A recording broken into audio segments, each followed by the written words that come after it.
사도 요한이 예수님을 귀로 듣고 눈으로 보고 손으로 만져본 바다.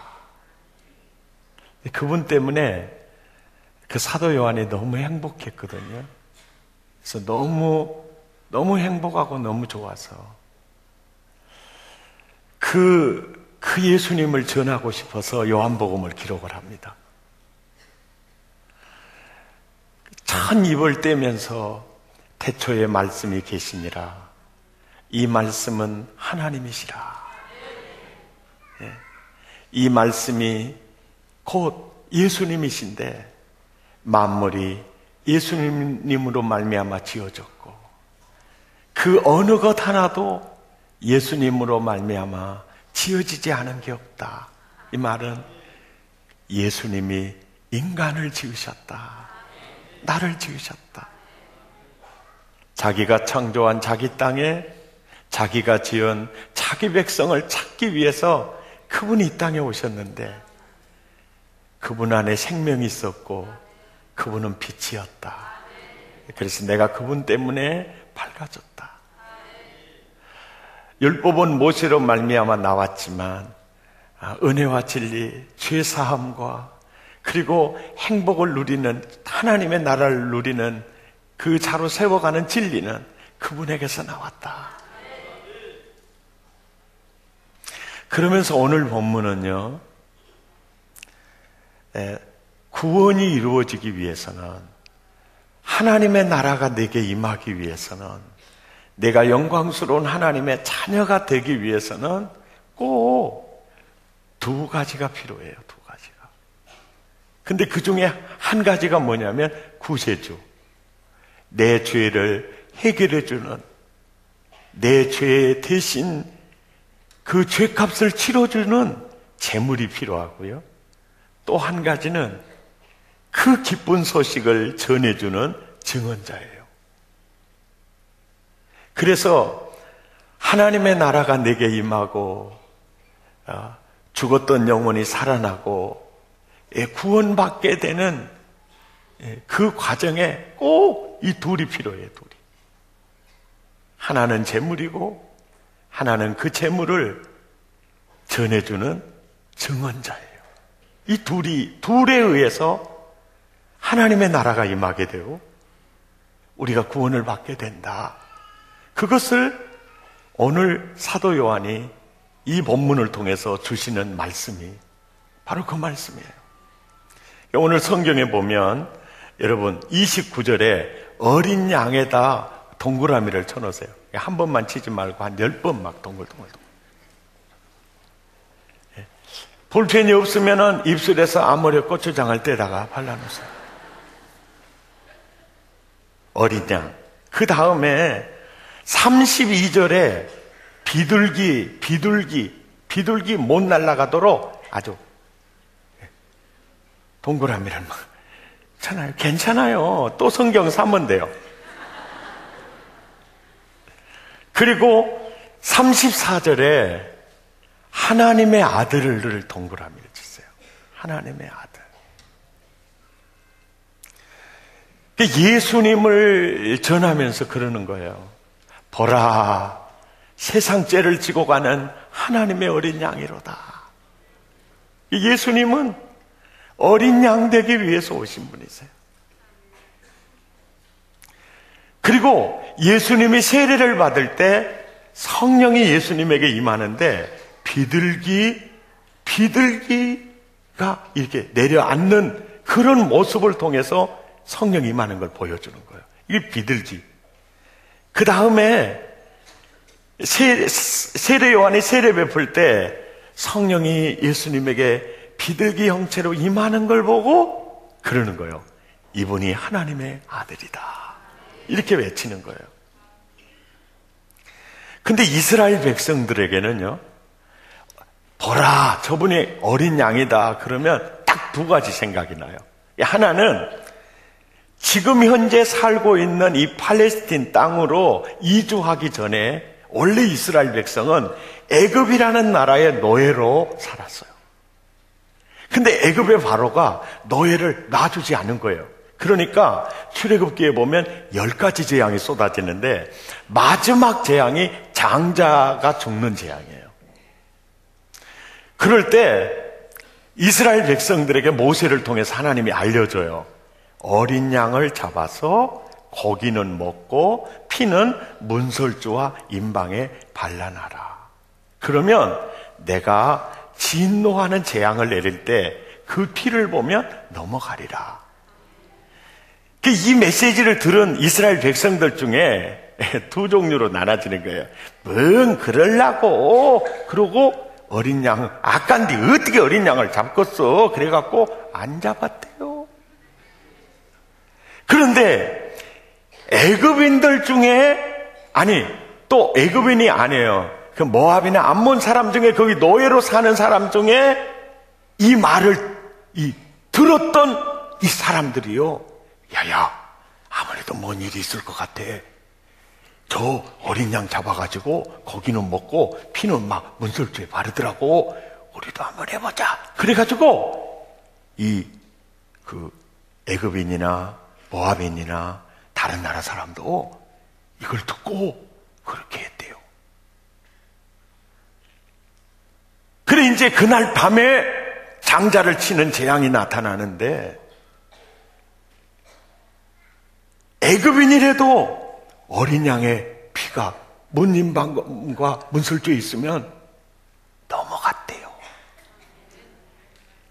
혈통적으로 아브라함의 자녀라도 어린 양의 피를 바르지 아니한 집은 재앙이 만 거예요. 아따, 너 잘 되겠다. 교회에서 우는 사람 치고 못된 사람 못 봤어요. 저 어렸을 때부터 저렇게 목이 터져라고 우는데. 사랑의 교회 다니는 아이들은 뭔가 다르더라고요. 목소리도 이야! 놀랐어요. 네. 사실은 이스라엘 구약의 하나님 백성이요. 혈통적으로가 아니에요. 믿음으로입니다. 믿음으로. 예. 그래서 출애굽 사건이요. 허다한 잡족이 함께한 거예요. 이 잡족들은 다 유월절 어린 양을 통해서 효염을 본 사람들이에요. 예. 그러니까 이들은 어린 양 하면 진노가 쏟아질 때 넘어가게 하는 구주라는 걸 아는 거예요. 성경을 확인해 봐요. 출애굽기 12장 5절 함께 읽읍시다. 시작. 너희 어린 양은 흠없는, 이렇게 어린 양을 흠없는 것으로 하라고. 1년 된 수컷으로 하되 양이나 염소 중에서 취하고 7절 그 피를 양을 먹을 집 좌우 문설주와 임방에 바르고 12, 13절 시작. 내가 애굽 땅을 칠 때에 너희가 사는 집에 있어서 너희를 위하여 표적이 될지라. 내가 피를 볼 때에 넘어가겠다. 패스 오버. 이게 6월이라는 말이에요. 예. 그래서 고린도전서 5장 7절 하반절에는 바로 이 진노가 넘어가게 하는 어린 양이 바로 고린도전서 5장 7절 하반절에 누구라는 거죠? 우리의 유월절 양 곧 그리스도라는 거죠. 아멘. 이것이 어린 양의 의미라는 거죠. 그리고 또 유대인들은 어린 양 하면요, 속죄 제물을 생각해요. 출애굽기 29장 38절에서 39절에 보면 시작. 내가 제단 위에 드릴 것은 이러하니 한 달에 한 번입니까? 1년에 한 번입니까? 매일이에요. 매일 1년 된 어린 양 2마리니 한 어린 양은 언제? 아침에. 한 어린 양은 언제? 저녁에 드리는 거예요. 그러니까 저녁에 지었던 죄는 아침에 죽은 어린 양이 속해주고, 낮에 지은 죄는 저녁에 드리는 어린 양이 속해주는 거예요. 그러니까 내가 지은 죄 때문에 내가 죽을 때 누가 죽어주는 거예요? 어린 양이 날마다 죽어주는 거예요. 아멘입니까? 그리고 이제 세례 요한이 그러잖아요. 세례를 주는데 비둘기 형상이 싹 내려오더니 성령님이 예수님에게 임하는 걸 보고 이분이 진짜 하나님의 아들이다 그런 거예요. 이게 다 뜻이 있어요.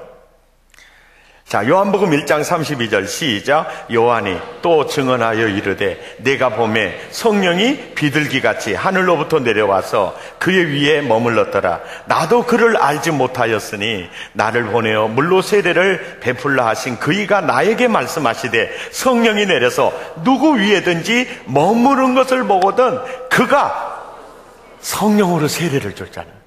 성령 세례는 곧 하나님의 나라가 임하는 겁니다. 성령이 임하면 거듭나는 겁니다. 하나님의 자녀가 되는 겁니다. 예. 그런데 그 성령이 임하는 것을 가견적인 형태가 비둘기예요. 그래서 어떤 목사님은 그래요. 자기 마음대로 성경을 해석한다. 비둘기는 순결한 짐승입니다. 그러므로 성령도 순결하기 때문에 비둘기 형체로 임한 겁니다. 사실 입을 찢어야 됩니다. 왜 비둘기 형체로 임하게 되느냐면 그 이유가요. 레위기 12장 8절을 보세요. 시작. 그 여인이 어린 양을 바치기에 힘이 미치지 못해. 그 죄를 지어서 속죄의 양을 어린 양을 사야 되는데 돈이 없어 못 사요. 그러면 죄 때문에 죽잖아요. 그러니까 어린 양 대신에 산비둘기나 집비둘기를 대신 드리라는 거예요. 집비둘기 없으면 산에 가서 산비둘기 잡아다 드리라는 거예요. 그러니까 누구든지 속죄 제사를 드릴 수 있어요, 없어요? 있어요. 그러니까 바로 세례 요한에게 보여주는 게 뭐냐면 바로 이분이 너의 죄값을 치를 비둘기다. 어린 양이다. 아멘. 그걸 보고 나서 요한복음 오늘 본문 34절에 내가 보고, 그러니까 하나님이 속죄 제물이 될 비둘기가 이분이다. 어린 양이 이분이다. 그걸 보고 그가 하나님의 아들이다. 이게 하나님의 아들이다. 이런 표현을 하는 거예요. 왜 하나님의 아들이라는 표현을 하느냐면 잘 보세요. 자, 죄를 속할 유월절 어린 양이나 속죄제물 어린 양이나 흠이 있는 것은 돼요, 안 돼요? 안 돼. 흠이 없어야 돼. 자, 죄인을 대신해서 죄값을 치러줘야 될 속죄제물이 흠이 있으면 돼요, 안 돼요? 안 돼. 그런데요, 사람 중에 죄로부터 자유케 된 순결한 사람은 이 지구상에 존재하지가 않아요. 그래서 진짜 죄인을 구속할 메시아는 흠 없는 하나님의 아들 외에는 안 된다는 거예요. 그래서 바로 이 예수님이 육신을 입고 이 땅에 오신 원죄와 아무 상관이 없는 하나님의 아들이 내 죄값을 치러주기 위해서 어린 양으로 비둘기로 오신 분이 이분이더라. 이분을 만난 자마다 죄사함 받고, 이분을 만난 자마다 구원받게 되고, 이분을 만난 자마다 이분이 죽었으므로 생명을 얻게 된다. 그리고서 이제 이러는 거예요.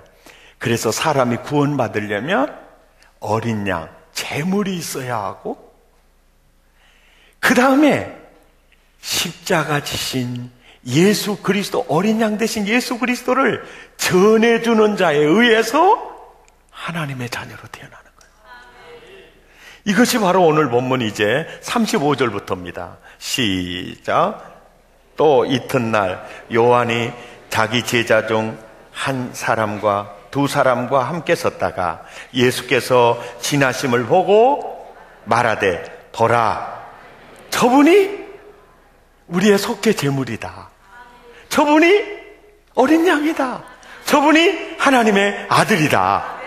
증언을 통해서, 자, 37절 시작. 두 제자가 그 말을 듣고 예수를 뭡니까? 따르는 거예요.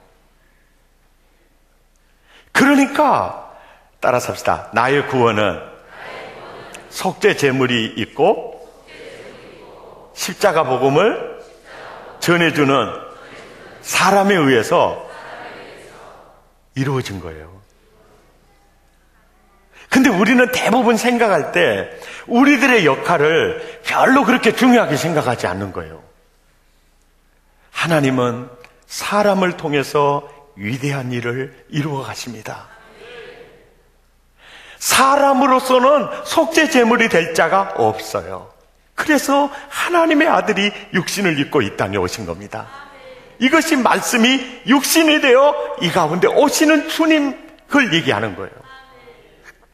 그리고 주님이 그래요. 너희는 이제 이 복음을 증언하는 자다. 너희의 증언을 통해서 구원이 이루어질 거다. 하나님의 자녀가 될 거다. 이 부분에 대해서 사도 요한이 정확하게 정의를 내려줘요. 요한복음 1장 6절을 보세요. 시작. 하나님께로부터 보냈음을 받은 사람이 있으니 그의 이름은 요한이요. 이 요한은 세례 요한입니다. 요한이라. 자, 7절 시작. 그는 뭐 하러 왔어요? 증언하러 왔어요. 자, 하나 물어볼게요. 예수님은 뭐 하러 왔어요? 제물대로 왔어요. 세례 요한은 뭐 하러 왔어요? 증언하러 왔어요. 예수님은 뭐 하러 왔어요? 제물대로 왔어요. 그래서 제물과 증언자에 의해서 하나님의 자녀가 되는 권세를 얻게 되는 거예요. 그러니까 예수님이 하셨던 제물이 되는 역할도 중요하고 우리의 증언의 역할도 중요하다는 거예요. 그래서 우리를 증언자를 가르쳐서 그리스도의 남은 고난을 내 육체에 채우는 자다 그 말이에요. 그게 바로 구속의 일이라는 거예요. 구속. 자, 7절 시작. 그가 증언하러 왔으니 곧 이 빛에 대하여 증언하고 모든 사람이 자기로 말미암아 뭐요? 믿게 하려 함이니라. 이게 증언자가 없이는 예수를 믿을 수가 있다 없다? 없다는 거예요.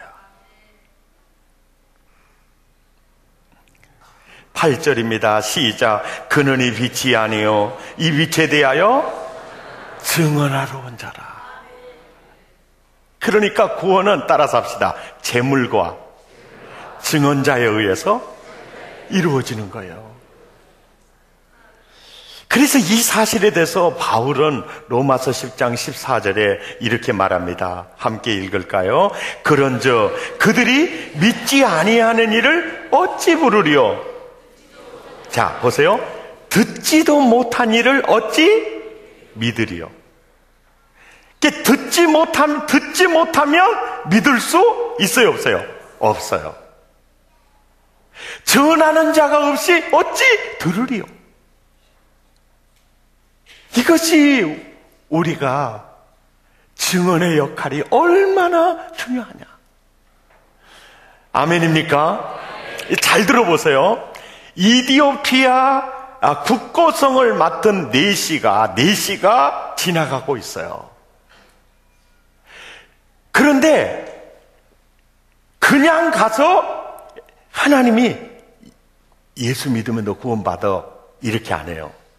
빌립을 보내요. 그리고 십자가를 지신 예수를 전하게 합니다.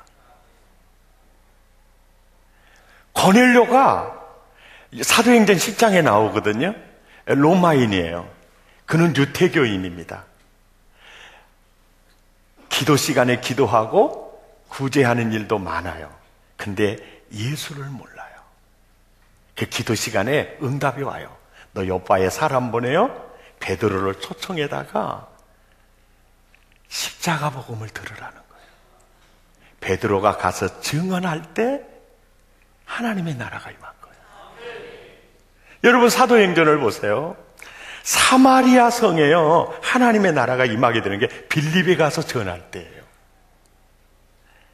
유럽에 바울이 가서 전할 때예요. 한국에 태평양을 건너 선교사님들이 와서 십자가 복음을 전할 때 구원이 이루어지는 거예요. 아멘입니까? 참으로 소중한 역사예요. 그런데 여러분, 여기서 세례 요한이 보라, 세상 죄를 지고 가는 어린 양이야.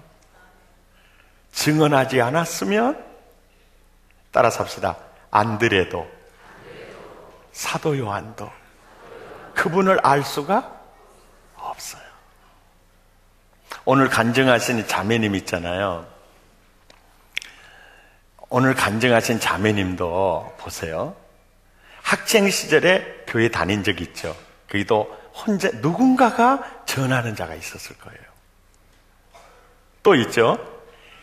직장 동료가 우리 아내 너무 지금 힘들어 있는데 어떻게 해야 될지를 몰라. 근데 직장 동료가 그러는 거예요. 능력 있는 목사님에게 안수 받으면 그건 끝나게 그냥 떨어져. 그래갖고 남편이 또 전해준 거야. 여보, 능력 있는 분한테 안수 받으면 된대. 그래놓고 자기는 아직까지 안 나온다네. 뭔 일이, 이런 일이 다 있대요. 세상 살다 보면 별일이 다 있어요. 예. 그리고 또, 예? 그래도 이 믿음이 이렇게 안 생기니까 또 봐요. 사우나 하다가 옷을 벗고 있는지 입고 있는지를 모르겠어요. 사우나 가가지고, 예? 사람은 이렇게 운명으로 지어졌는가 봐요. 그런데 그분이 아마 옷을 입고 있었으니까 아마 권사님이지 않은 것 같아요. 옷 벗고 내가 권사요 이런 말할 사람 없잖아요. 그래서 아마 옷 입고 평상에 앉아서 얘기가 이루어졌던 것 같아요.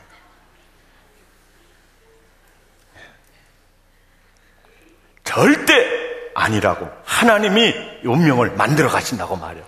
그것도 전했지요. 또 그 강주 손복음교회 다니는 또 언니가 또 전해주는 거죠. 그래서 사랑의 교회에 왔는데 이종의 입을 통해서 또 전해주는 거죠. 그래서 사실은요, 대부분 이렇게 구원 받으시는 분들을 보면, 그냥 한번 딱 와가지고, 사랑의 교회 와가지고, 이렇게 갑자기 성령의 감성적 임재가 임하니까 기뻐지고, 막 툭 터지고, 그 감성적인 느낌을 느껴요. 그러면서 며칠, 몇 달을 울어요, 이제. 근데 그런 배후에 보면, 그를 위해서 기도하는 부모님이 있든지 형제들이 있든지 그래요. 그리고 안 올라고 어떻게 해야 되지 안 가려고 버티다가, 그래서 이리 받고 저리 받고 하다가 이렇게 와요, 실은요. 그런데 우리가 성경을 보면은 이렇게 있죠. 베드로야, 너는 나를 따르라. 그럴 때 베드로는 배와 그물을 버리고 따라갔다. 이렇게 나와 있죠. 마태복음, 마가복음에 이렇게 나와 있거든요. 그런데 누가복음에 보면은요, 정 달라요. 깊은 데로 가서 그물을 내려. 베드로가 그물을 내렸어요. 배 2배가 찰 정도로 엄청 잡았어요. 따르란 말도 안 했어요. 예수님이 무조건 예수님 앞에 달려가서 주여! 저는 죄인입니다. 나를 떠나가십시오. 그래요. 근데 요한복음에는요, 세례 요한이 두 제자에 있는데, 보라, 세상 죄를 지고 가는 어린 양이야. 저분이 우리 구주이시다. 말을 듣고 사도 요한과 안드레가 따라간 거예요. 그리고 그 안드레가 베드로를 전도해 온 거예요. 그러니까 이 성경 기록을 보면요, 인간 저자는 자기가 보는 장면만 기록을 해요. 그러니까 마태, 마가, 누가는 완전히 베드로가 안드레의 전도를 받고 또 그런 기적을 체험하고 어떻게 하든지 안 따라가려고 몸부림을 치다가 나중에 아니야, 내가 예수님 따라가야 될 것 같아. 그랬을 때 딱 그 장면을 마태, 마가가 본 거예요. 그 성경을 보면 한 사람에 대해서 어떤 자서전이 아니기 때문에 모든 내용을 기술한 게 아니에요.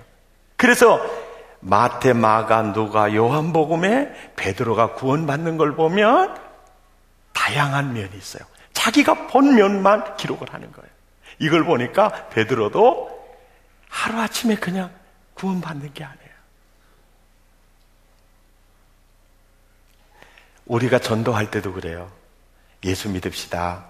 예수 믿으면 너무 좋아요. 그러면 에이! 텔레비 안 봤어? 그 목사님들 봐. 그 목사들 봐봐. 아이고, 나도 예수 믿는 것한테 사기당해갖고 얼마나 고생했다고 그러면서 막 이제 얘기를 해요. 그러면 우리는 갑자기 그 기가 죽어갖고 그렇죠. 이렇게 이제 기가 죽는데 기죽을 필요 없어요. 난 그럽니다. 예. 사쿠라가 너무 많아서 그래요. 사쿠라가 뭐냐고 내게 물으신다면 진짜 예수님의 제자가 되지 못한, 사실은 믿는 척하고 다니는, 어떻게 보면 교회 생활을 이용을 해서 사업을 하는 이런 사람들이 많아서 그래요. 목사도 그 텔레비 안 봤어? 그것이 알고 싶다. PD 수첩 안 봤어? 봤어요. 그런데요, 성경에 보면요, 싹군도 있고요, 선한 목자도 있어요. 사실 죄송해요. 그런 말 들을 때마다 제가 사과드리고 싶어요. 먼저 믿는 우리가 정말 좋으신 예수님의 길이 되지를 못했어요. 장벽이 됐어요. 정말 죄송합니다. 그런데요, 진짜 예수님은 좋으신 분이세요. 그분 외에는 구주가 없어요. 아멘입니까? 그래서 전하는 거예요. 전에 이런 일이 있었죠. 어떤 목사님은 스포츠카를 타고 다닌다. 또 어떤 목사님은 영평에 별장이, 으리으리한 별장이 있다. 막 그러니까, 그 노인정에서요, 한국교회가 썩었다는 동 그러면서 요즘 목사들이 아주 독사라든지 그러면서 막 이제 어떤 그 노인이 그냥 뭐가 충만해가지고 막 연설을 하니까 그 자리에 사랑의 교회에 다니는 분이 아니고 노인대학 학생이 있었어요. 목요일 날 오전 10시에 하는 사랑의 노인대학 학생이 있었어요. 막 목사는 독사라고 그러면서 막 싸잡아서 막 욕을 하니까, 아이고, 저 속에 우리 학장님까지 들어있다는 것이 너무 괴로워가지고, 이 사람아! 왜? 나이 그렇게 먹고도 자네는 아직도 세상을 덜 살았구만. 자네 봐봐봐. 세상 사람, 많은 사람 중에 다 똑같던가? 다 사람들이 똑같던가? 거시기도 있지만은 모시기도 있지 않던가? 사람은 다 천측만측이야. 목사도 그래, 목사도 그래. 그런 분들도 있지만은 사랑의 교회 우리 학장님은 내가 볼 때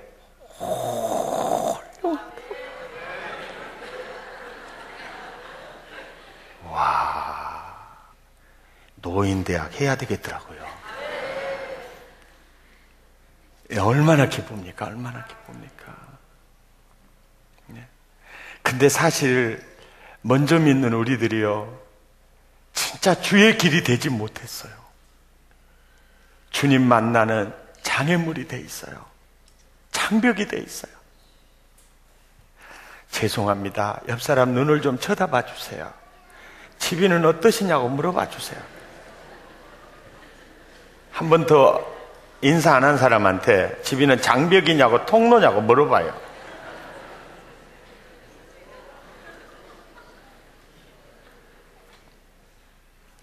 우리 간증했던 뭐 그러잖아요. 나는 이렇게 슬픈데 저들은 왜 저렇게 기쁠까? 예. 정말 그러잖아요. 예수 믿는 사람하고 안 믿는 사람하고 뭐가 다르냐면요, 예수 믿는 사람은 술 안 먹고도 먹은 것 같이 놀고요, 예수 안 믿는 사람은 꼭 술을 먹어야 놀아요. 그리고 꼭 그 다음에는 붙습니다. 우리 이제 그 선교여행 가면요, 뭐 지를 잡자 막 사측에 사범하고 막 놀잖아요. 그러면요, 막 사람들이 물론 모여들어요. 우리들은 술 안 먹고도 재밌게 노는 사람. 이거를 성령의 세술이라 그러더라고요. 사실은 가장 큰 장애물은요, 진짜 예수님 안에 있는 게 세상의 모든 복 다 받은 거예요. 예. 아멘입니까? 정말 다 받은 거예요. 예. 물질이 많아지고, 막 지위가 높아지고, 그러면요, 영적 전투가 더 힘들어집니다. 근데 어떻게 보면 참 모든 것이 우리는 즐길 수가 있어요, 실은. 그래서 진짜 예수 믿은 사람은 진짜 천국을 누려야 돼요. 그래야 천국의 통로가 됩니다. 예, 장벽이 안 돼요. 그래, 항상 기뻐하라. 범사에 감사하라. 그래서 사는 거죠. 예. 뭐 누구든지 다 지금도 낙원 비자 나오면 낙원에 가잖아요. 지금 우리가 비자가 안 나가지고 지금 이 자리에 일하고 있어요. 예?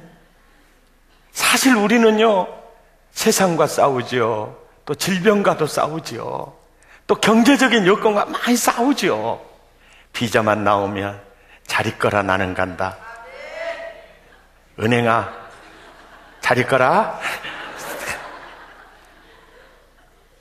사실 우리는요, 죽음이 무서운 사람이 아니에요.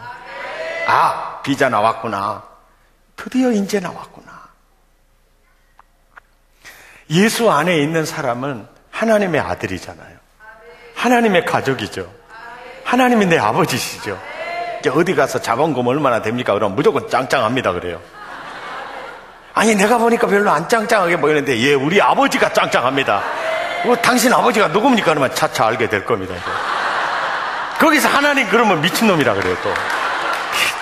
차차 알게 될 거예요.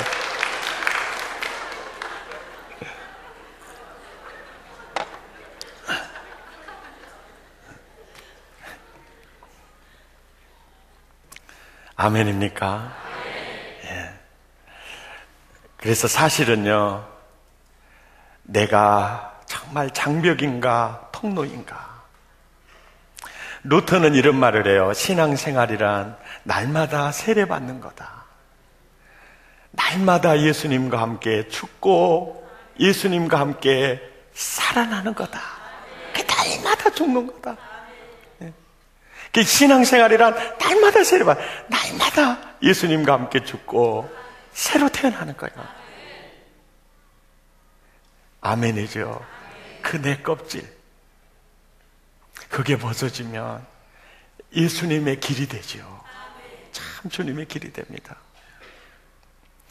이게 전도할 때요, 예수 믿으면 너무 좋습니다. 하나님은 당신을 사랑하십니다. 당신을 향하여 놀라운 계획을 가지고 있습니다. 얼마나 좋은지 모릅니다. 그러면은 다시는 그런 소리 하지 마라 그러고 막 쌍불을 쓰고 모이라 하고, 그래도 이미 그 소리는 귀를 통해서 이 뇌 속에 입력이 되어버렸네. 그러면서 진짜 예수 믿어볼까, 여러 가지 흔들리는 상황에 있어요. 그냥 한마디 듣고 네, 없습니다. 베드로도 그러지 않았어요. 끊임없이 증언을 통해서 은혜와 진리는 흘러들어가는 거예요. 계속 들어가는 거예요. 인상 팍 써도 이미 들어가 버렸어요. 예. 가난한 형제가 있었어요. 너무나 사랑하는 아내를 만나 결혼을 하는데 돈이 없어서 까락지 반지 하나 교환하고 귀걸이 목걸이도 없어요. 그래 결혼했어요. 근데 그 자매는 취미가 보석이에요. 보석만. 그러니까 우리 보통 보면은 그 비자 카드나 BC 카드에서 그 월 사용 명세서 보낼 때 꼭 물건 사라고, 카드로 물건 사라고 그 가다롭고 보내죠.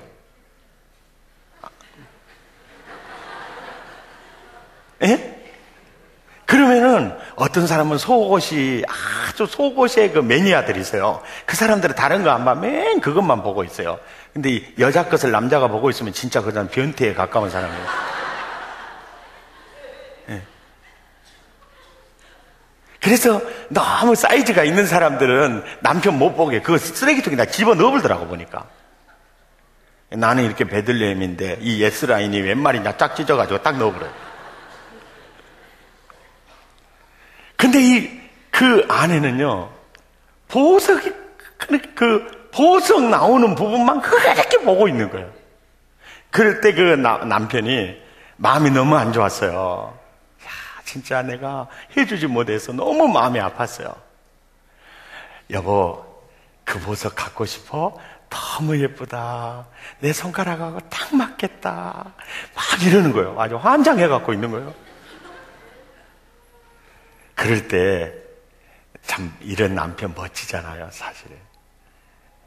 여보, 그렇게 멋져? 그게 그렇게 끼고 싶어? 여보, 사실 당신은 그거 부러워할 이유 아무것도 없어. 왜? 보석 중에 보석이 나잖아. 나 끼고 살잖아. 근데 이 아내가 무엇이 어째 웃기고 이런 게 아니고 또 아내가 또 얼마나 멋있어요. 그래 맞아. 당신보다 더 좋은 보석은 어디가 있겠어? 난 이런 여자가 좋더라고요. 네. 정말 당신보다 더 좋은 보석은 어디가 있겠냐? 이래갖고 10년의 세월이 흘러간 거예요. 10년에 반지 이렇게 귀걸이 안 해주고 10년 갔어요. 애들 키우고 또 여우고 그러니라고 또 참 못 사줬어요. 예. 근데 또 이 카다로그만 보면 보석만 보고 이제 있는 거예요. 인생 중년 넘어가가지고 그 버릇은 계속돼요. 여보, 그렇게 갖고 싶어? 너무 예쁘네요. 꼭 차고 싶다. 그래서 그렇게 좋아해요. 그때 그러는 거예요. 자기야, 나는 세상에서 가장 아름다운 보석이 있다. 그게 뭔데? 그거는 10카레트짜리 다이아하고도 바꾸지 못할 보석이야. 그 보석은 질리지도 않은 보석이야. 그게 뭔데? 내 눈에는 당신이 그 보석이다. 이 말에 감동 먹어가지고요, 지금까지 살아가고 있습니다. 옆 사람 인사해요. 집이가 보석? 내가 보석? 우리 집은 보석 충만. 여러분, 밥 해주는 보석 있습니까?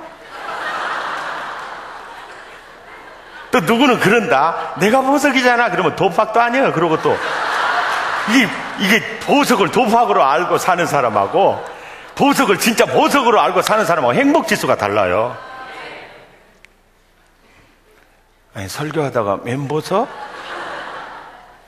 제가 설교를 마무리 지면서 제가 왜 이 얘기를 했냐면, 아내가 남편이 정말 보석인데요, 정말 인생에게 있어서는 더 귀하고 비교할 수 없는 보석은 예수 그리스도. 예수 그리스도입니다. 그래서 바울이 나는 그 예수님에 비하면 질그릇이야. 그리고 예수님은 보배다. 사실 우리가 복음 전하는 거는 보석 중에 보석을 주는 거예요. 생명 중에 생명을 주는 겁니다. 하나님의 나라를 주는 것이에요. 아멘입니까? 이걸 주는 거예요. 우리가 두려워할 이유도 없어요. 당당하게 낯을 활짝 펴고 예수 믿으세요. 예수보다 더 좋은 분이 없어요. 아멘입니까? 이런 은혜, 구원은 어린 양 대신 예수 그리스도와 그 복음을 전해주는 증언자에 의해서 하나님의 나라가 임해요. 주의 길이 되시기를 바랍니다. 통로가 되시기를 바랍니다. 증언을 통해 이루어지는 거예요. 찬양하겠습니다.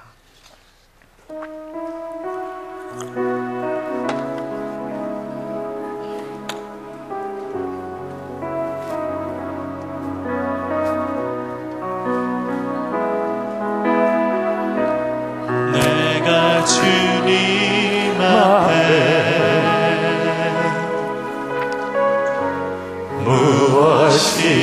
무엇입니까? 마른 막대기가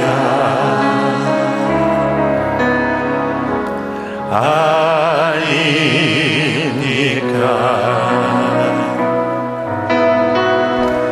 내가 주님 앞에 쓸모없었던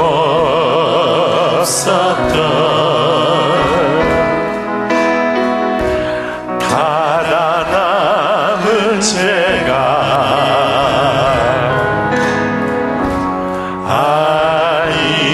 아니니까. 나를 도우소서.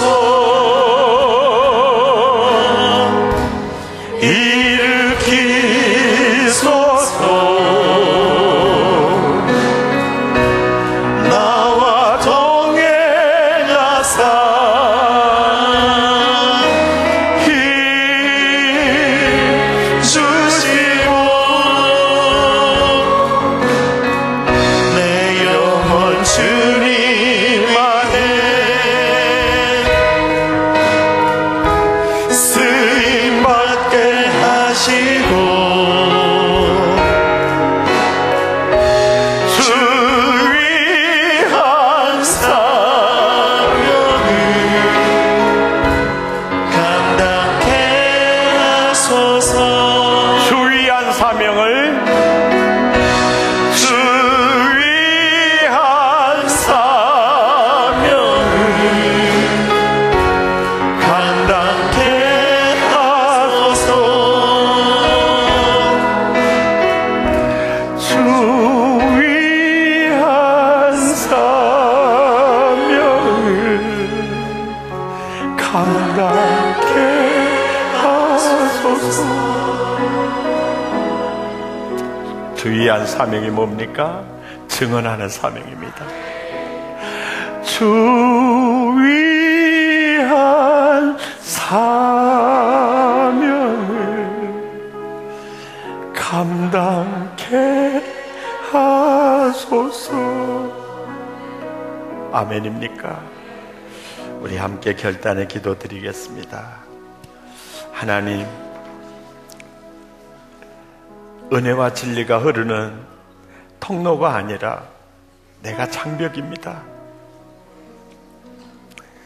주의 길을 걷게 하라고 나를 보냈는데 나는 주님을 만나는데 장애물이 되고 있습니다.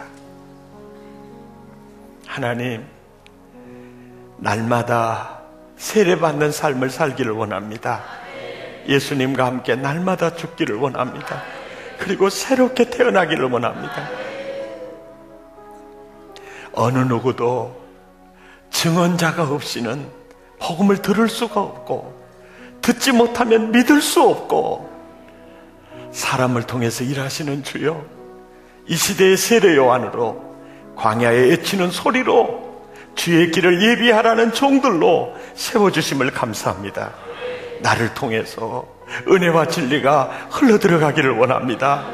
나를 통해서 하나님의 나라가 세워지기를 원합니다. 구원이 이루어지기를 원합니다. 내 남편에게, 우리 부모에게, 직장 동료에게, 주여, 내가 거침돌이나 장벽이 아니라 주의 길 되게 하옵소서. 때를 얻든지 못 얻든지 이 복음 전하게 하여 주옵소서. 주님이 주신 말씀 가슴에 담고 우리 결단의 기도 간절히 드리겠습니다. 고마우신 하나님 아버지,